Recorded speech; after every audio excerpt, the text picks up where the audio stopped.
Salut tout le monde! Bienvenue sur ma chaîne et merci beaucoup d'être là pour une nouvelle recette. Alors aujourd'hui, je souhaite partager avec vous ma recette de pain bout ou mermer, alors selon les régions. Alors pour ceux qui ne connaissent pas, ce sont des pains qu'on cuit à la poêle. Alors c'est un pain très facile et rapide à réaliser et la particularité du pain d'aujourd'hui, c'est qu'il est fait avec des purées de légumes. La première version, je l'ai faite aux épinards, la deuxième à la betterave, sauf qu'on peut le faire avec beaucoup d'autres légumes comme la patate douce, le butternut ou alors la tomate séchée. C'est vraiment excellent, en plus qu'il est très bon pour la santé. Alors je vais vous montrer la liste des ingrédients, on fait la suite en vidéo et je vous souhaite un agréable moment en regardant cette vidéo.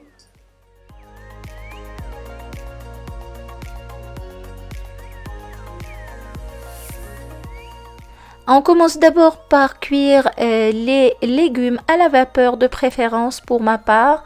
Alors pour cette version, j'ai utilisé des épinards. Ensuite, on va venir les mixer très finement. Je partage avec vous dans cette vidéo deux versions des pains. Alors une version que je vais réaliser, comme vous pouvez le constater, à la purée d'épinards. Je vais la faire au robot. Mais si vous n'avez pas de robot, j'ai décidé de partager avec vous une deuxième version à la betterave que je vais réaliser à la main, simplement pour vous montrer à quel point c'est facile, même quand on n'a pas de pétrin. Voici ce que l'on doit obtenir. Si vous n'avez pas un mixeur très puissant, je vous conseille de passer votre purée de légumes au tamis. Ensuite, dans la cuve du robot, on vient mettre la farine. On y ajoute la semoule extra fine. On ajoute le sel, le lait en poudre et on vient mélanger tous ces éléments secs ensemble. On creuse ensuite un petit puits au centre dans lequel on vient rajouter le miel.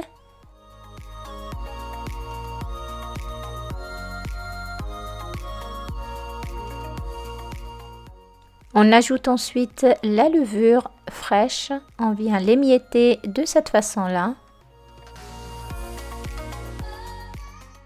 On verse dessus l'eau tiède. On ajoute ensuite la purée d'épinards qu'on a laissée de côté. On ajoute ensuite une grande cuillère d'huile d'olive.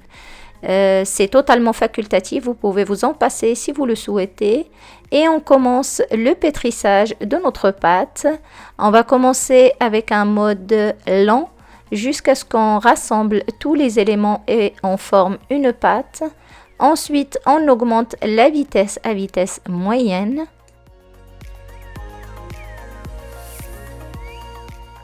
Qu'on va garder jusqu'à la fin du pétrissage qui va durer à peu près une dizaine de minutes.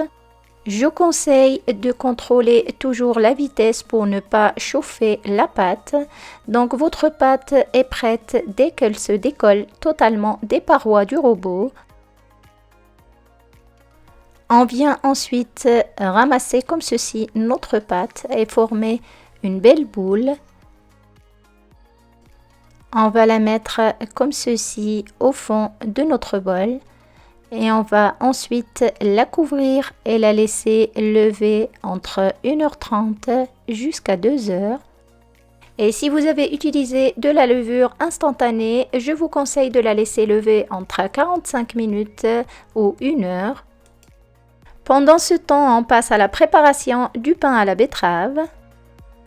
Après avoir cuit les betteraves, on vient comme ceci les éplucher. On les place ensuite dans notre mixeur et on va les mixer très finement pour obtenir une belle purée très lisse. Voici ce que l'on doit obtenir. On verse cette purée sur tous les éléments qu'on a mélangés dans un grand bol. On ajoute ensuite l'eau petit à petit tout en ramassant tous ces ingrédients pour former une pâte. Contrairement à la pâte qu'on a réalisée au robot, on a mis l'eau en une fois. Pour la pâte qu'on réalise à la main, je conseille d'aller petit à petit jusqu'à ce qu'on termine toute la quantité d'eau.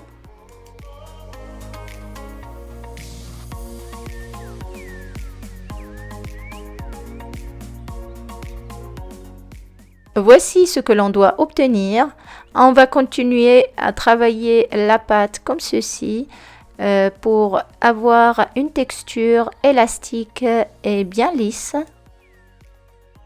Pour ceci, on va la mettre comme ceci sur le plan de travail et on l'écrase avec les paumes de la main de cette façon-là pendant à peu près 5 à 10 minutes.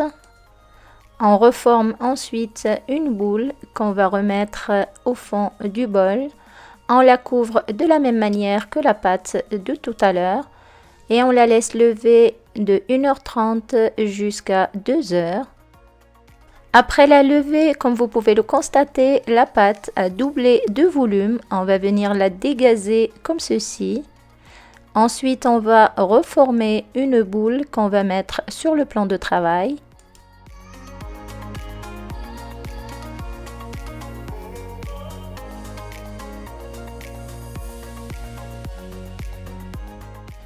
On va faire la même chose pour notre pâte aux épinards. On la dégaze et on reforme une boule.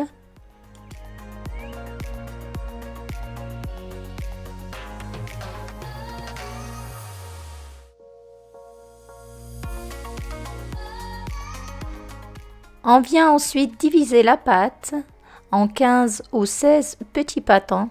Ça dépend de la taille que vous souhaitez avoir pour vos pains. Si vous voulez la même taille que mes pains, j'ai fait 16 petits pâtons de à peu près 70 grammes chacun.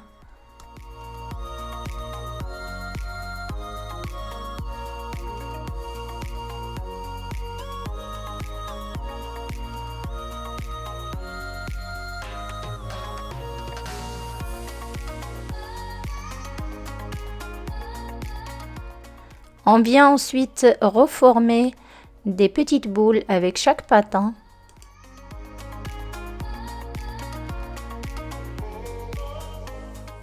Et on les dépose sur un plan fariné. Pour ma part, j'ai fariné avec la semoule extra fine, mais vous pouvez très bien utiliser simplement de la farine. Et avec un rouleau à pâtisserie, on va commencer à aplatir nos pains, sans oublier de fariner.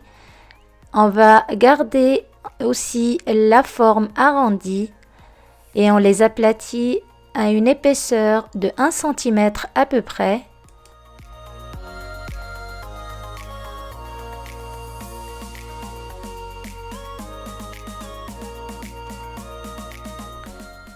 On va ensuite répéter la même opération pour les pains aux épinards. On les dépose ensuite sur un plan de travail chemisé. On les couvre de serviettes propres et on les laisse lever pendant à peu près une trentaine de minutes. Autrement, pour la levure instantanée, on les laisse lever 10 à 15 minutes environ.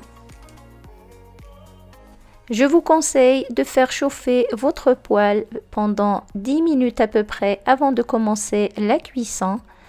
Je vous conseille aussi d'utiliser une poêle à fond épais.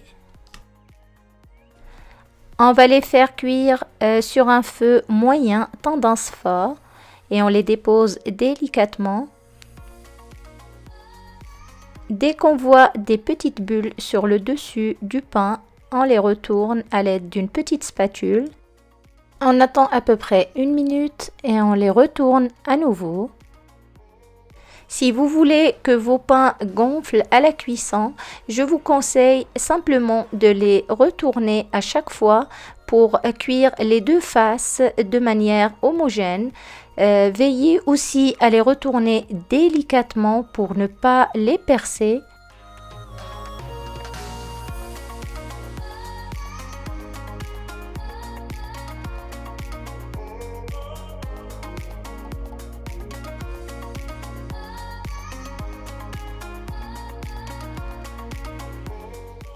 Et dès que nos pains ont bien gonflé, c'est-à-dire qu'ils sont cuits aussi de l'intérieur, on peut les retirer du feu et les déposer à côté sur une petite grille pour les laisser refroidir. On va terminer la cuisson de cette façon-là.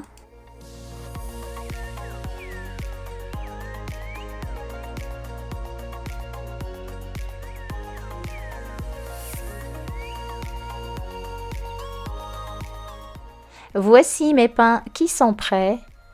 Ils sont très moelleux et vraiment savoureux. J'espère que vous allez tester cette recette et me dire ce que vous en avez pensé.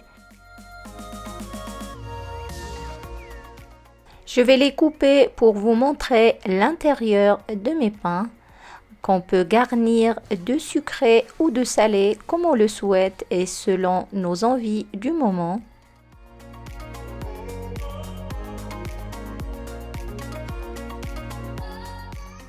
C'est un pain qu'on peut conserver facilement jusqu'à 3 jours à température ambiante dans un sac bien fermé ou dans une boîte hermétique.